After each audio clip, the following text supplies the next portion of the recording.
Thanks so much for coming, Alessandro. I really appreciate it. And I'm really interested to hear a little bit about Consensys and what you guys do. Absolutely. So, thank you.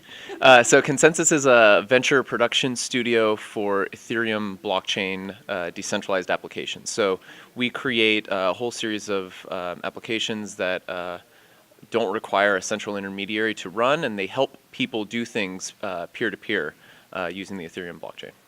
Fantastic. And what led you to be passionate about this area? What was your interest in it all at the beginning? Yeah, so I kind of studied economics, and kind of one of the gold standards is this ability to take what you know about human society and how economic models have kind of affected the way that we interact, and to be able to actually alter that for better outcomes.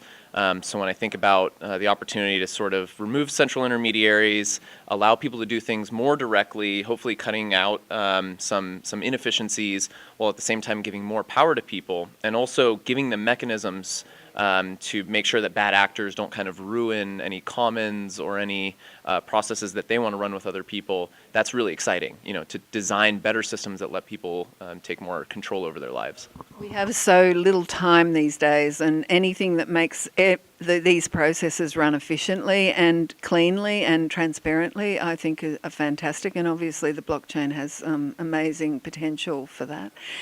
Where do you think it's all going? What's our future look like as far as the blockchain, cryptocurrencies?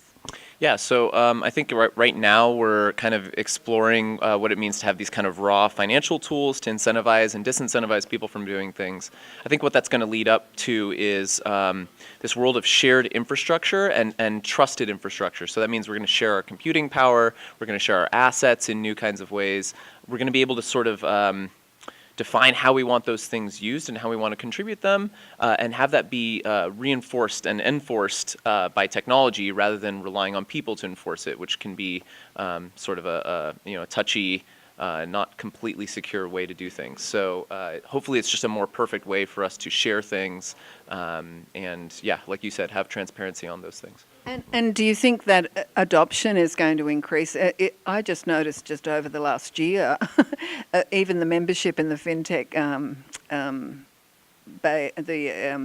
meetups that I run, absolutely multifold increased, and I'm like, oh, it must be trending. That's how I can know. I've been following it since 2008, but obviously other people are starting to get on board. Do you think that that's just going to increase? Yeah, definitely. I mean, I think, a lot of people right now are interested in, kind of this financial aspect of it. But I think a lot of people are coming to realize that this is a bigger technological revolution that's just sort of beginning. And I think the more you dive into it, there's all these kind of political weird things that have happened, all these social stories that show this kind of really amazing thing in transition. And so as soon as people catch on to that, it's pretty infectious. And I'm hoping that people come to realize that this is a really powerful tool that we can harness. We have a lot of responsibility to understand the power that this gives us, and to design better systems rather than just systems that reinforce things and maybe make them more efficient. So I'm hoping for a lot of good stuff to come. And of course there will be a lot of pain, because the incumbents and the incumbent structures and processes have to be disrupted, and that's obviously difficult for people, any sort of change, but hopefully we'll get through that, and then we'll be on the other side of things with this wonderful process and system. Yeah. Thank you so much for coming. I'm so excited about this panel. I think it's going to be so interesting. Absolutely. Thank you for having me.